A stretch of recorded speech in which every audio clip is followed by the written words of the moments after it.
저는 지금 인천공항에서 이 이야기를 시작합니다. 24년 만에 영구 귀국길, 손에는 캘리포니아 집 매매 계약서가 들려 있고요.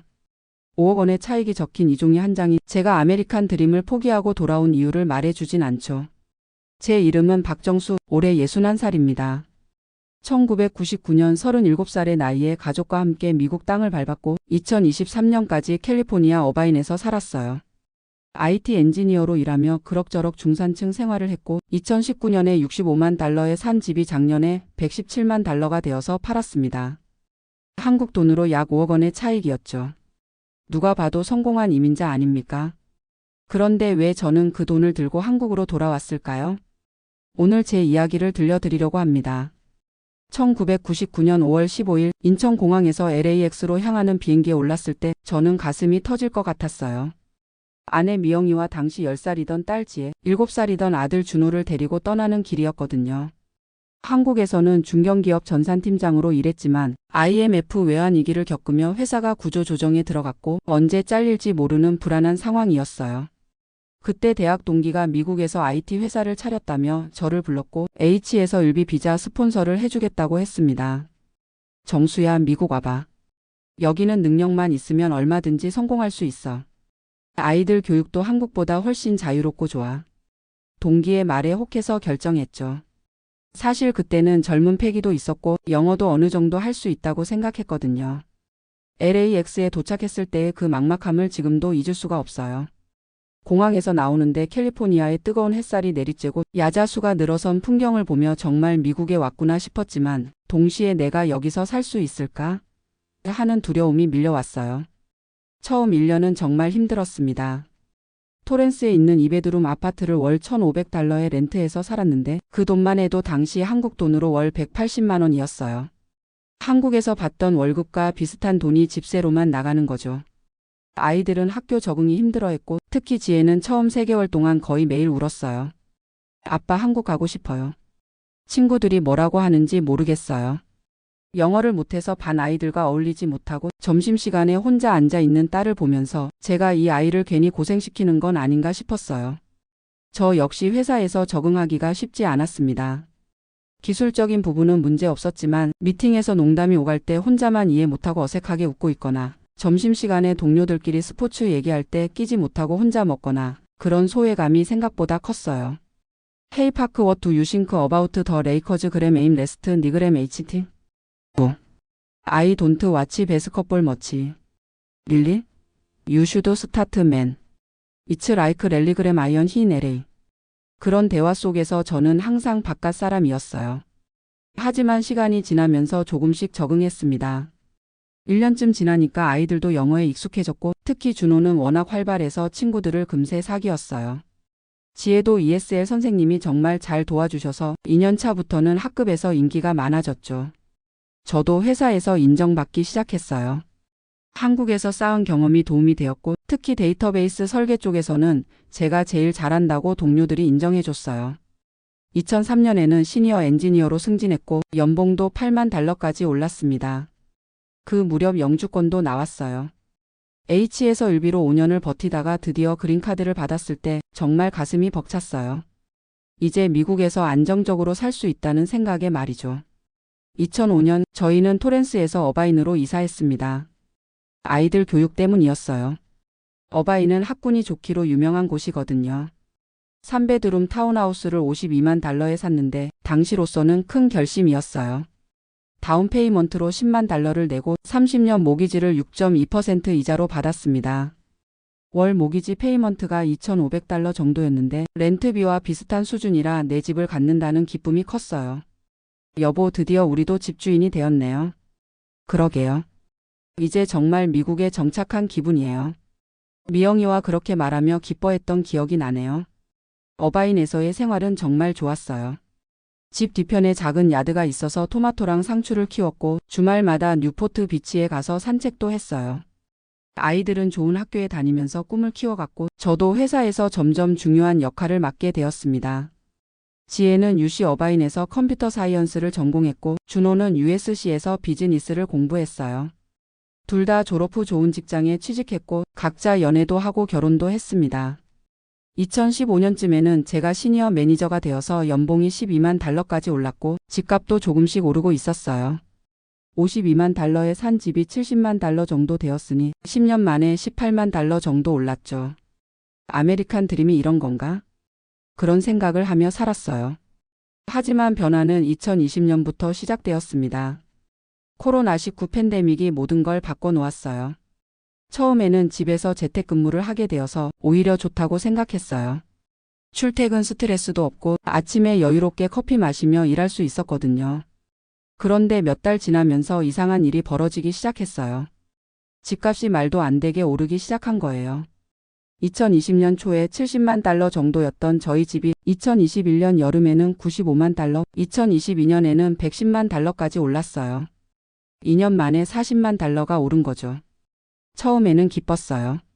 와, 우리 집이 이렇게 올랐네. 하며 미영이와 신기했거든요. 그런데 이상했어요.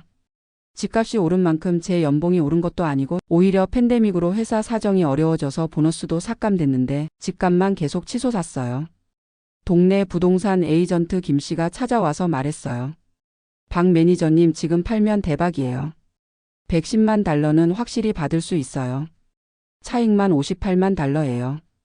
58만 달러면 한국 돈으로 7억 원이 넘는 금액이었어요. 평생 번 돈보다 많은 돈을 집 하나로 벌 수 있다는 얘기였죠. 하지만 팔 수도 없는 노릇이었어요. 그럼 어디서 살아야 하는데요? 주변 집들도 다 비슷하게 올랐으니까 팔고 나서 다른 집을 사려면 더 멀리 가거나 더 작은 집으로 이사해야 했어요. 그래서 그냥 두고 봤는데 2023년에는 117만 달러까지 올랐습니다. 65만 달러 차익이었어요. 미영아, 이거 뭔가 이상하지 않아? 우리가 뭘 한 것도 아닌데 이렇게 돈을 번다는 게. 그러게요. 옆집 스미스 할아버지는 30년 전에 15만 달러에 사신 집이 지금 120만 달러래요. 8배가 오른 거예요. 부동산으로 이렇게 큰 돈을 벌 수 있다는 게 신기하면서도 불안했어요. 뭔가 법을 갖다는 생각이 들었거든요. 실제로 주변을 보니 이상한 일들이 많았어요. 20대 커플이 부모님 도움으로 집을 사거나 투자자들이 현금으로 집을 사서 렌트를 주거나 일반 셀러리맨들은 아예 집을 살 엄두도 못 내고 있었어요. 저희 회사 후배 김 엔지니어는 결혼 3년 차인데도 아직 집을 못 사고 있었어요. 매니저님, 이제 어바인에는 100만 달러 아래 집이 없어요. 제 연봉으론 다운페이먼트 모으는 것만 해도 10년은 걸릴 것 같아요. 그 말을 들으니 착잡했어요. 제가 15년 전에 52만 달러에 산 집을 지금 젊은 세대는 117만 달러 주고 사야 하는 거니까요. 그런 와중에 개인적으로도 큰 변화가 있었어요. 2022년 회사에서 얼리 리타이어먼트 PACKA 그래미를 제안했거든요.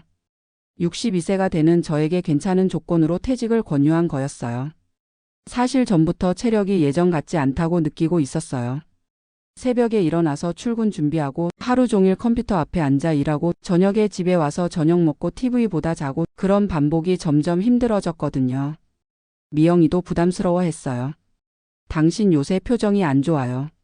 스트레스 받는 것 같은데 그만 쉬어도 되지 않을까요? 회사에서 제안한 패키지도 나쁘지 않았어요. 6개월치 연봉을 세버런스로 주고 401k도 그대로 유지할 수 있었거든요. 고민 끝에 퇴직하기로 했습니다. 집값이 많이 올라서 퍼넨셜 쿠션도 있으니 이제 좀 쉬면서 살고 싶었어요. 퇴직하고 나니 처음에는 정말 좋았어요. 아침에 늦게 일어나서 커피 마시며 뉴스 보고 오후에는 미영이와 산책하고 저녁에는 손자 손녀 보러 아이들 집에 가고 그런 여유로운 생활이 꿈만 같았어요. 하지만 몇 달 지나니까 문제가 보이기 시작했어요. 첫 번째는 의료비 문제였어요. 회사에서 나오니까 회사 단체 보험이 끊어졌고 개인 보험을 들어야 했는데 비용이 만만치 않았어요.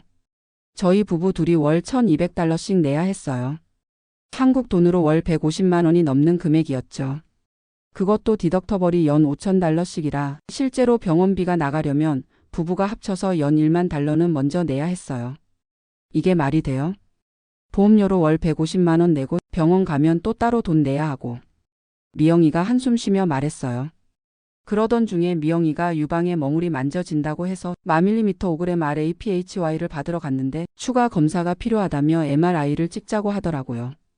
보험이 있어도 MRI 한 번에 본인 부담금이 800달러였어요.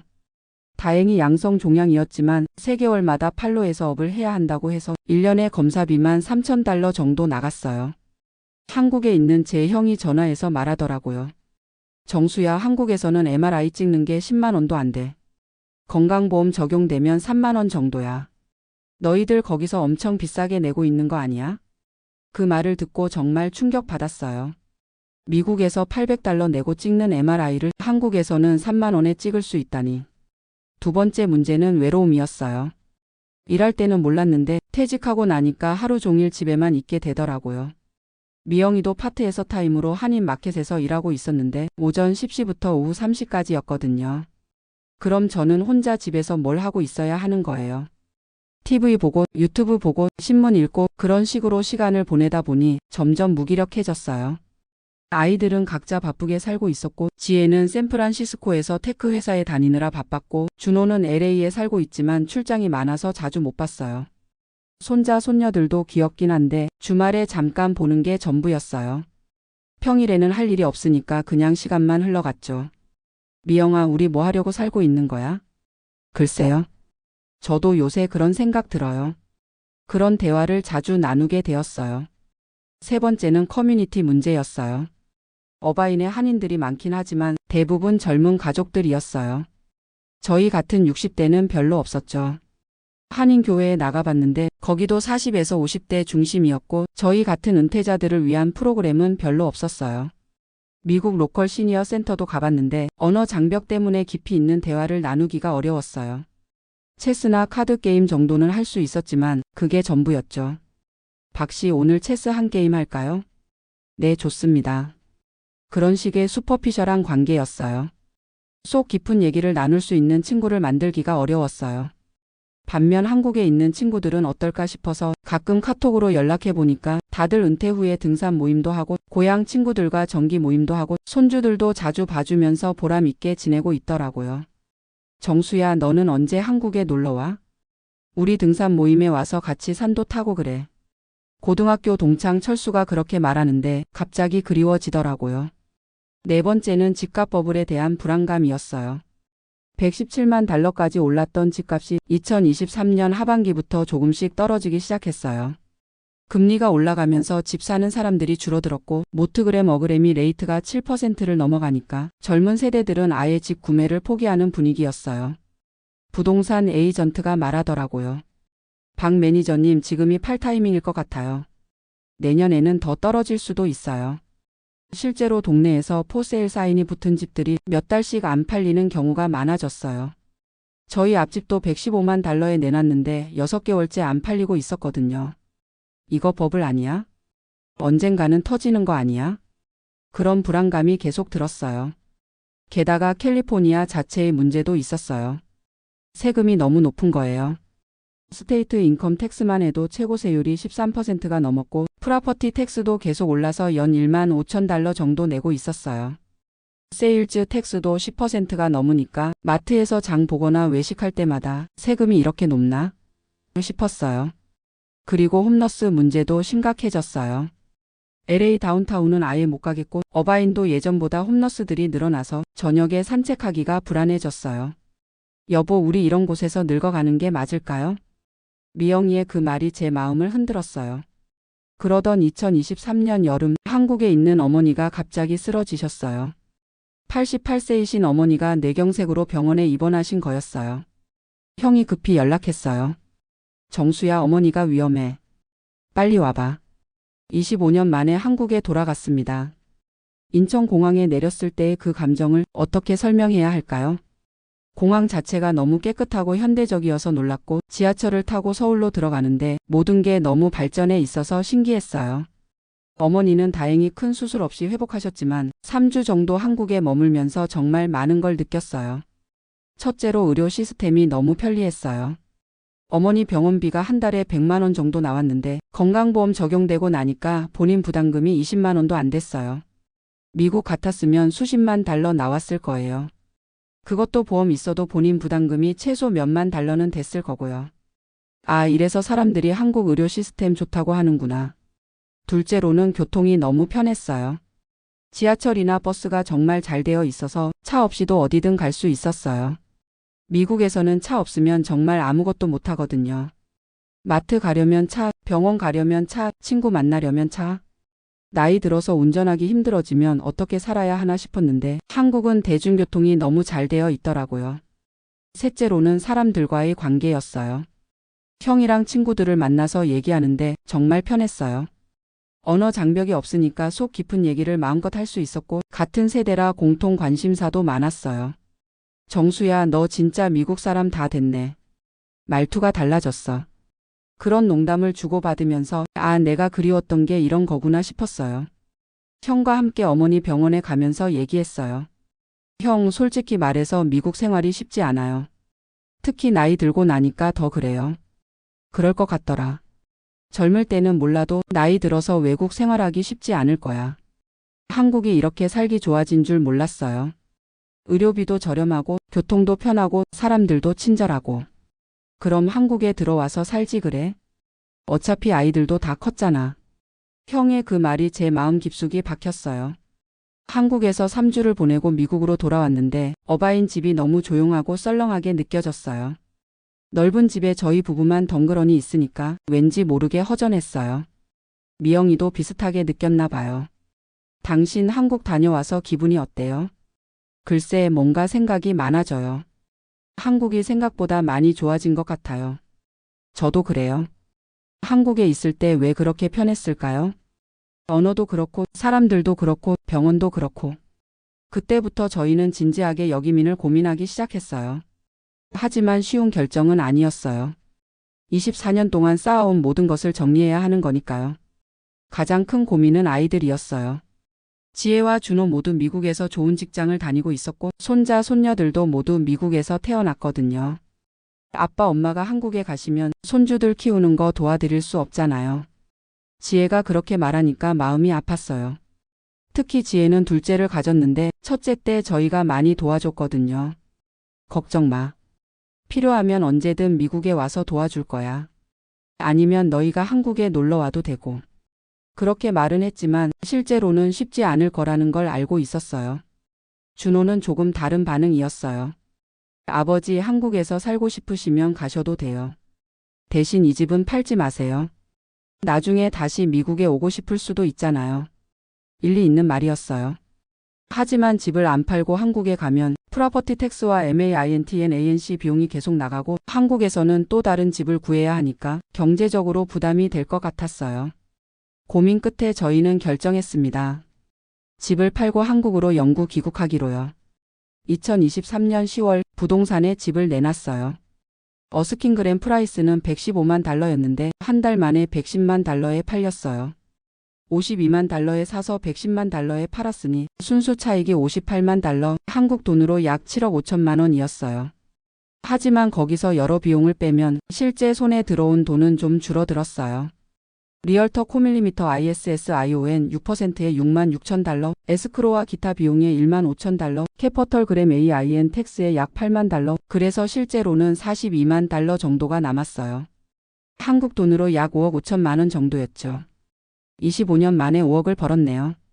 미영이가 그렇게 말했는데 저는 복잡한 심정이었어요. 분명히 큰 돈을 번 건 맞지만 뭔가 허무한 기분도 들었거든요. 제가 열심히 일해서 번 돈이 아니라 그냥 집값이 올라서 생긴 돈이었으니까요. 부동산 투기로 돈을 번 것 같아서 조금 찜찜한 마음도 있었어요. 2023년 12월 저희는 24년 동안의 미국 생활을 정리했습니다. 짐을 정리하는 과정이 정말 힘들었어요. 24년치 추억이 담긴 물건들을 어떻게 처리해야 할지 하나하나 결정하는 게 쉽지 않았거든요. 지혜가 어릴 때 그린 그림, 준호가 고등학교 때 받은 트로피, 저희 부부가 결혼 기념일마다 찍은 사진들, 그런 것들을 보면서 눈물이 나기도 했어요. 정말 떠나는 거네요. 미영이가 빈집을 바라보며 말했어요. 그러게요.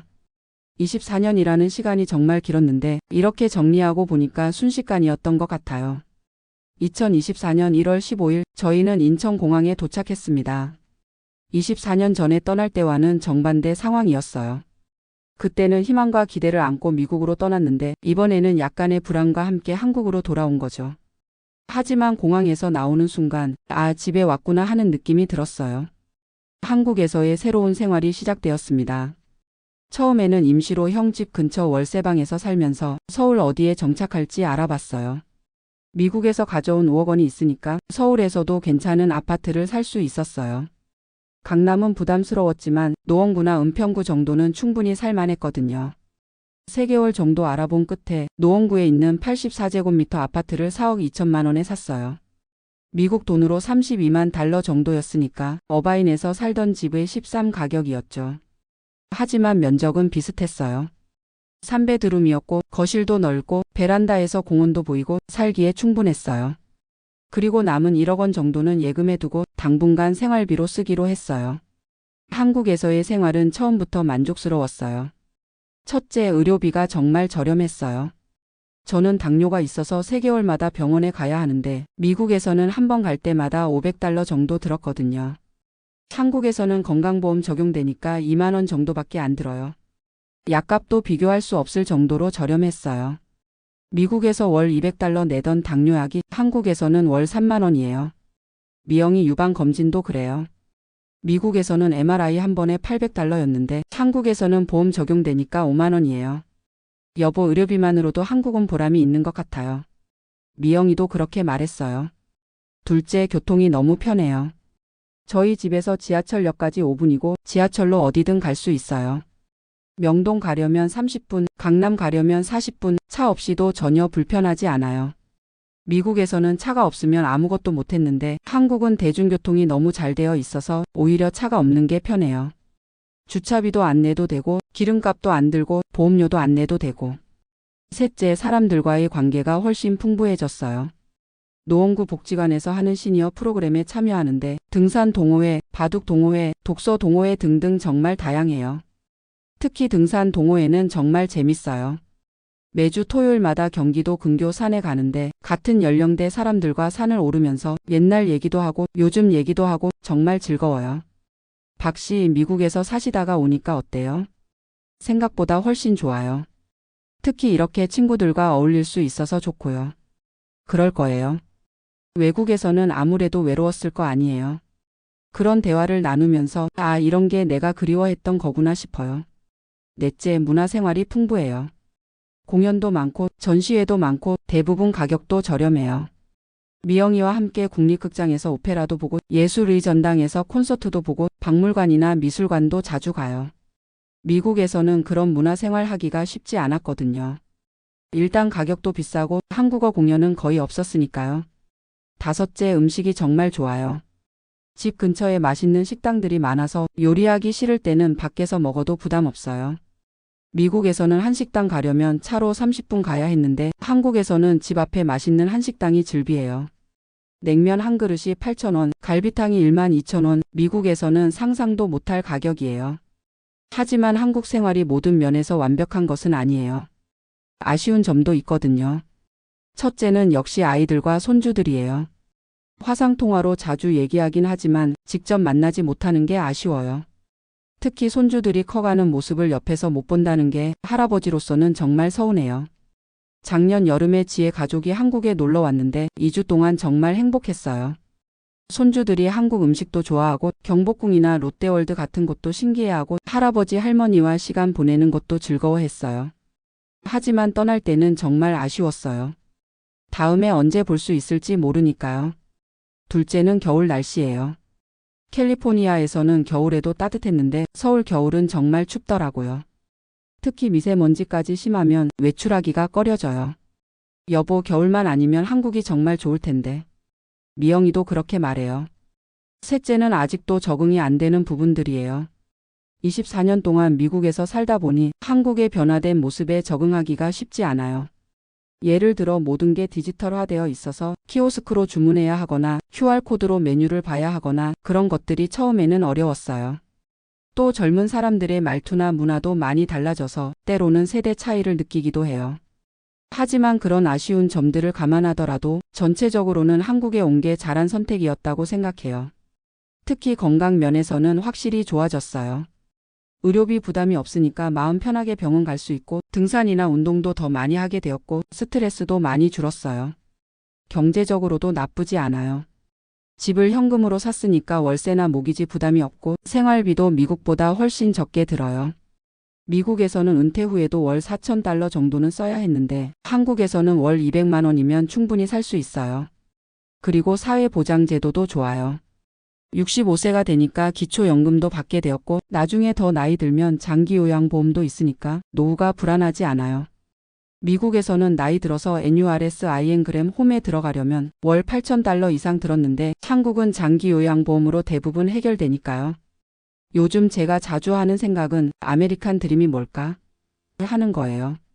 처음 미국에 갔을 때는 열심히 일해서 성공하고 좋은 집에서 살고 아이들 좋은 교육시키고 그런 게 아메리칸 드림이라고 생각했어요. 그리고 어느 정도는 이룬 것 같아요. 좋은 직장에서 일했고 집도 샀고 아이들도 좋은 대학 보냈고 부동산으로 큰 돈도 벌었으니까요. 하지만 정말 행복했나요? 그런 생각을 해보면 글쎄요. 미국에서 마지막 몇 년은 특히 은퇴 후에는 뭔가 공허한 느낌이 많았어요. 물질적으로는 부족함이 없었지만 정신적으로는 허전했달까요? 반면 한국에 와서는 비록 미국에서만큼 큰 집에 살지는 않지만 훨씬 만족스러워요. 친구들과 어울리고 문화생활 즐기고 건강 관리하고 그런 일상이 더 의미 있게 느껴져요. 어쩌면 진짜 아메리칸 드림은 미국에서 돈을 벌어서 한국에서 편안하게 사는 거였을지도 모르겠어요. 물론 제 경우가 모든 사람에게 적용되는 건 아니에요. 가족 상황도 다르고 경제적 상황도 다르고 개인 성향도 다르니까요. 어떤 분들은 미국에서 계속 사는 게 더 나을 수도 있어요. 특히 아이들이 어리거나 미국에서 사업을 하고 계시거나 건강상 문제가 없으시다면요. 하지만 저처럼 은퇴를 앞두고 계시거나 의료비 부담이 크시거나 외로움을 많이 느끼신다면 한국 여기민도 진지하게 고려해 볼 만하다고 생각해요. 특히 요즘 한국은 정말 살기 좋아졌어요. 의료 시스템, 교통 시스템, 문화 인프라, 사회보장제도 모든 면에서 선진국 수준이에요. 오히려 어떤 면에서는 미국보다 더 나은 것 같아요. 안전하고 편리하고 비용도 저렴하고. 제가 5억 원의 부동산 차익을 얻었다고 해서 그게 제 인생의 성공을 의미하는 건 아니라고 생각해요. 그 돈은 그냥 운이 좋아서 얻은 거죠. 진짜 성공은 자신이 원하는 삶을 사는 거라고 생각해요.